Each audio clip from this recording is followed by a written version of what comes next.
महाराष्ट्र में आज कांग्रेस विधानसभा के लिए चुनावी बिगुल फूकेगी। आज राजीव गांधी की जयंती भी है और इसी मौके पर कांग्रेस विधानसभा चुनाव प्रचार की शुरुआत करने जा रही है।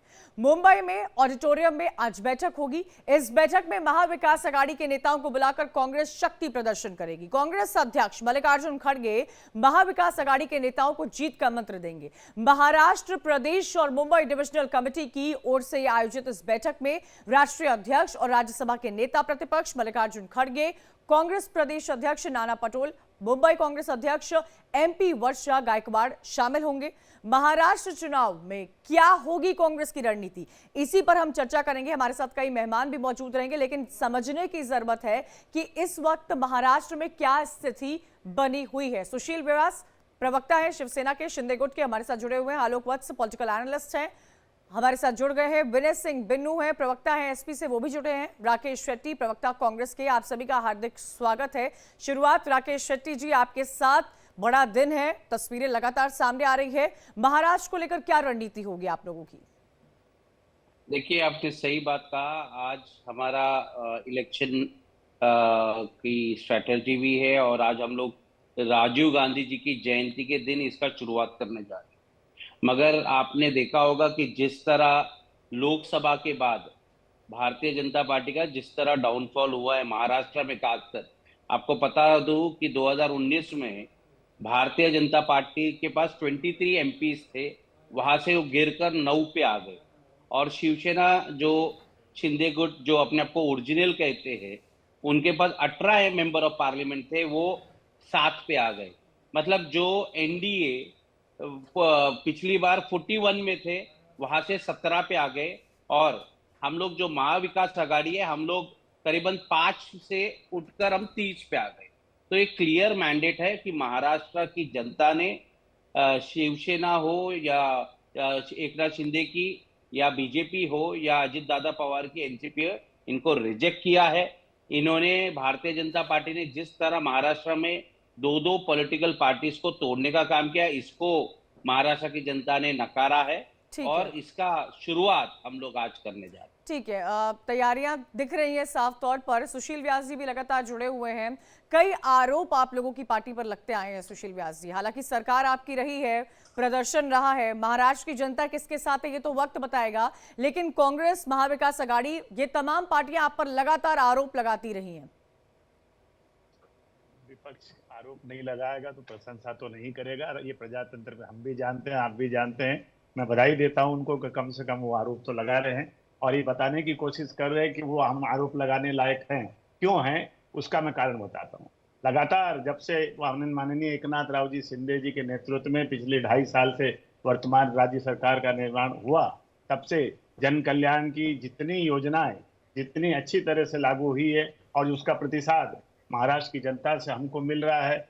अभी हाल ही में जो लाडली बहन योजना है, लाडला भाऊ योजना है, लेक लाड़की योजना है, ये तमाम योजनाएं हैं जो जनता के बीच में जाकर के हमें प्रतिसाद मिल रहा है उनका। हम देख रहे हैं कि जनता का प्यार, विश्वास हम लोगों को हासिल हो रहा है। और उतना ही इंफ्रास्ट्रक्चर डेवलपमेंट, शेट्टी जी मेरे भाई अभी कह रहे थे कि हम अपने आप को ओरिजिनल हम नहीं कहते मेरे भाई। देश के सुप्रीम कोर्ट ने हमको ओरिजिनल कहा है और इलेक्शन कमीशन ने हमको ओरिजिनल कहा है, इसलिए हम ओरिजिनल शिवसेना है। और रही बात आपने जो चुनाव में मिले वोट के बारे में कहा, तो कृपा करके कभी आंकड़े भी देख लीजिए। सीटें निश्चित रूप से हम लोगों को लोकसभा में कम मिली 4 जून की गिनती में, लेकिन कभी कभी आंकड़े भी उठा के देख लेने चाहिए आदमी को। 46.3% और 46.6% पूरे महाराष्ट्र में लगभग 2-2.25 लाख वोट का ही फर्क है।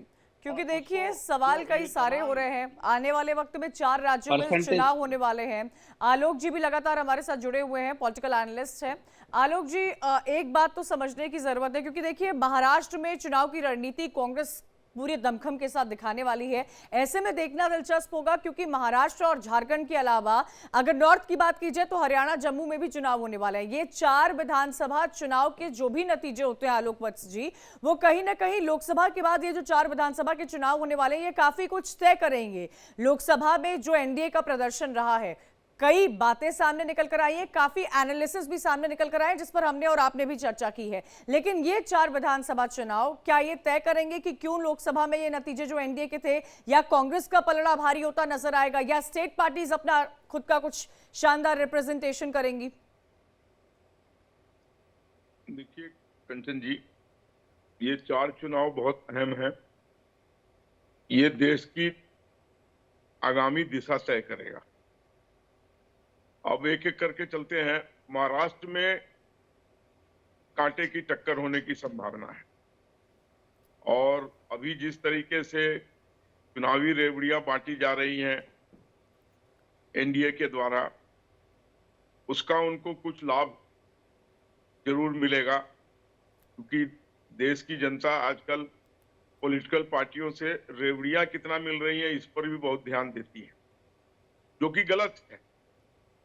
लेकिन फिर भी हर दल इसको अपना रहा है। वहां पर कांटे की टक्कर होगी, इसमें कोई शक नहीं है। उसके बाद रही हरियाणा की बात, तो अभी तक जो हरियाणा का रुख नजर आ रहा है उसमें इंडिया गठबंधन थोड़ा आगे चलता हुआ नजर आ रहा है। लेकिन फिर ये तय होगा कि जिस तरीके से भारतीय जनता पार्टी ने मध्य प्रदेश में अपने दिग्गजों को उतारा था, यहां भी वो शायद इस कवायद को फिर से रिपीट करने की तैयारी में है।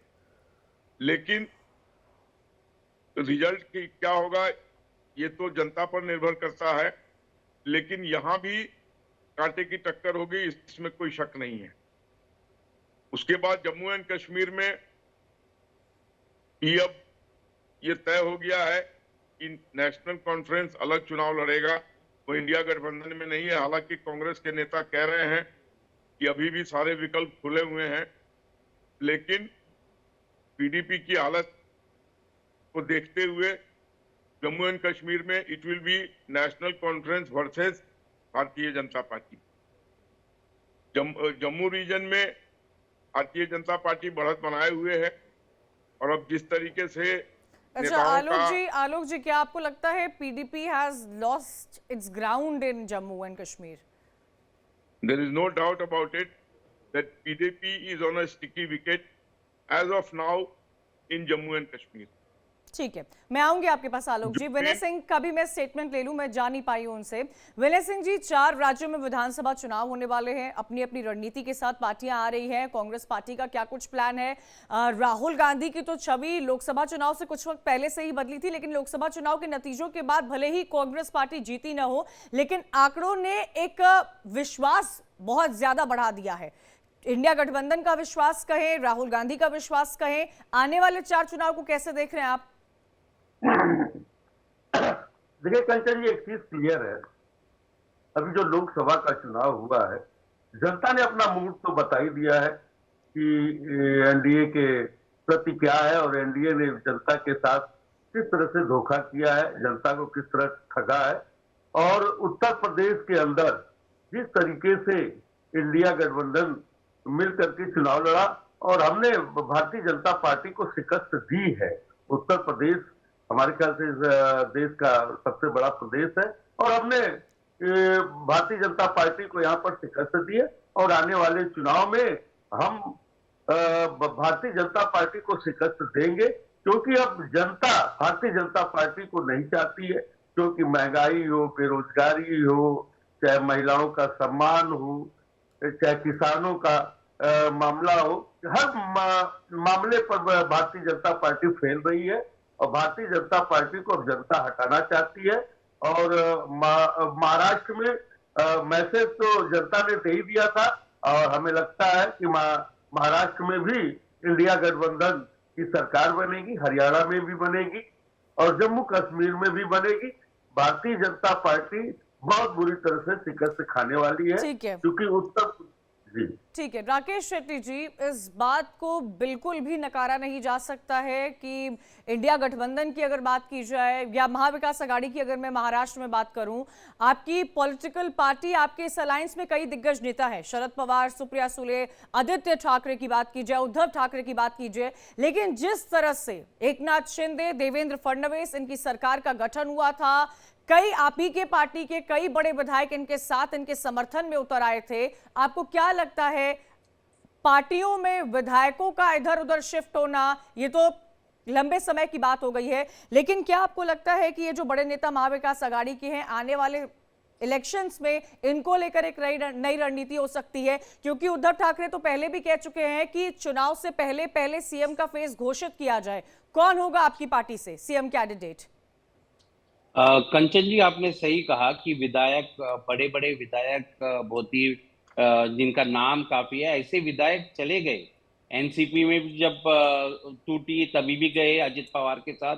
उसके बाद एकनाथ शिंदे जी के पास भी करीबन 40 विधायक चले गए। मगर इसका परिणाम क्या हुआ? क्योंकि जनता जो है, महाराष्ट्र की जनता, ये बहुत ही इमोशनल है और वो देख रही है कि ये जो लोग गए हैं, ये ईडी और सीबीआई के धमकाने पे गए और कुछ लोग पैसे के दम पे गए। और ये महाराष्ट्र का बच्चा बच्चा जानता है। यहाँ पे एक डायलॉग बहुत ही फेमस हो गया था, 50 कोके एकदम ओके। 50 कोके का मतलब है 50 करोड़।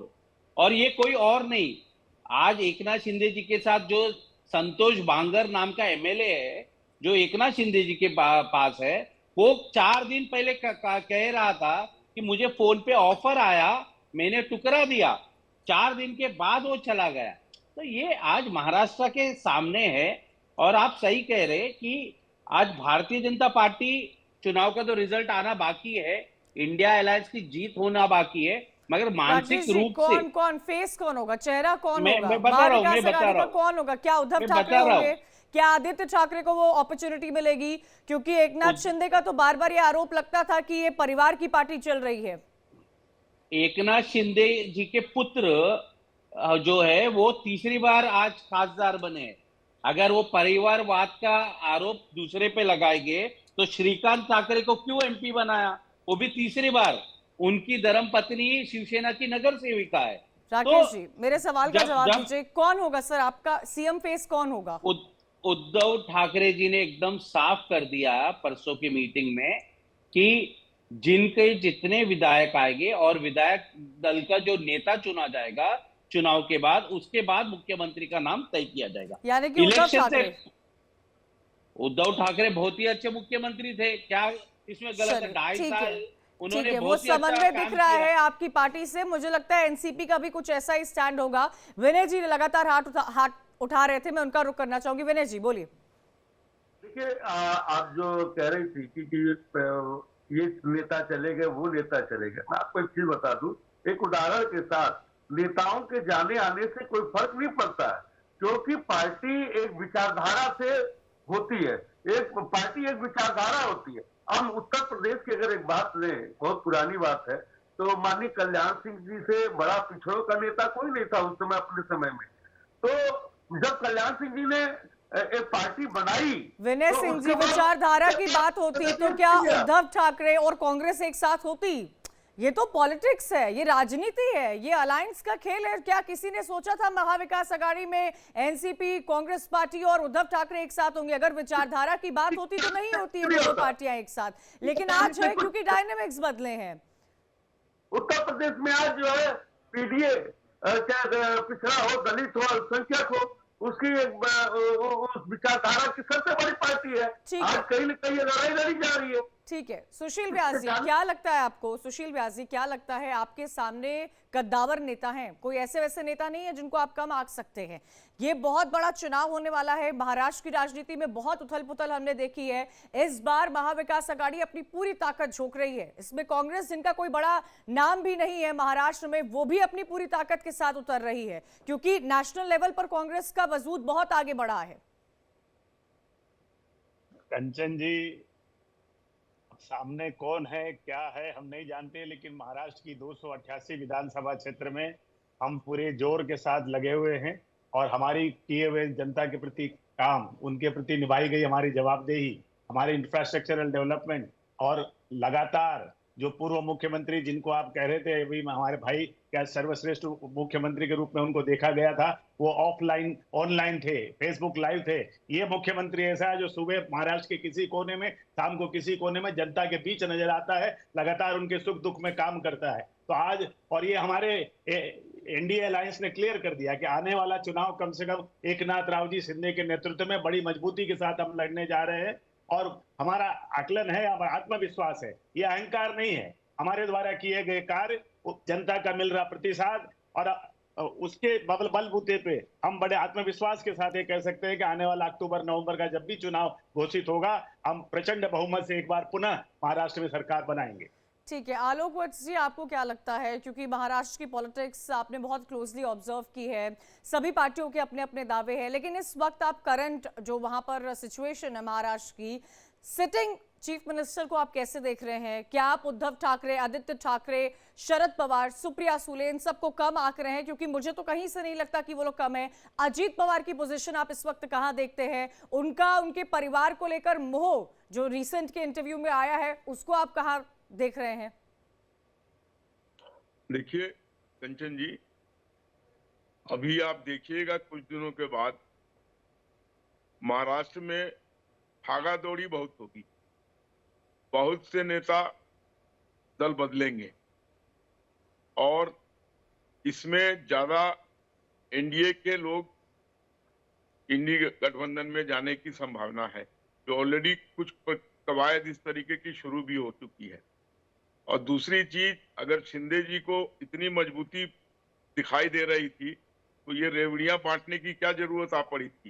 ये लाडली बहन योजना और ये सब, ये रेवड़ी है एक तरीके का, जो आजकल हर पॉलिटिकल पार्टी चुनाव के पहले बांटती है, जो बिल्कुल ही गलत है। इस तरीके का रेवड़ी बांटना कहीं से लोकतंत्र में सही नहीं है, लेकिन हमारी मजबूरी है कि आजकल सभी लोग इसको अपना रहे हैं। तो वहां पर मिला जुला के, और सही कहा आपने कि इंडी गठबंधन के पास भी कद्दावर नेता है, इसमें कोई शक नहीं है, और कुछ सहानुभूति का भी उनको पिछले लोकसभा चुनाव में फायदा हुआ था। और इस बार कांटे की टक्कर होगी, इसमें कहीं कोई शक नहीं है। पिछली बार की तरह जो एक तरफा चुनाव हुआ था वो तो कतई नहीं होने वाला है। अब ऊंट किस करवट बैठेगा ये अंतोगत्वा जनता तय करेगी, लेकिन अभी सहज स्थिति नहीं है, अभी बिल्कुल कांटे का टक्कर है। और अभी काफी इधर से उधर दौड़ा दौड़ी, ये पार्टी छोड़ना, पार्टी में जाना, ये सब काफी होने वाला है। लेकिन अंतोगत्वा जनता के ऊपर ही डिपेंड करेगा कि इस कांटे की टक्कर में वो किस तरफ जाती है।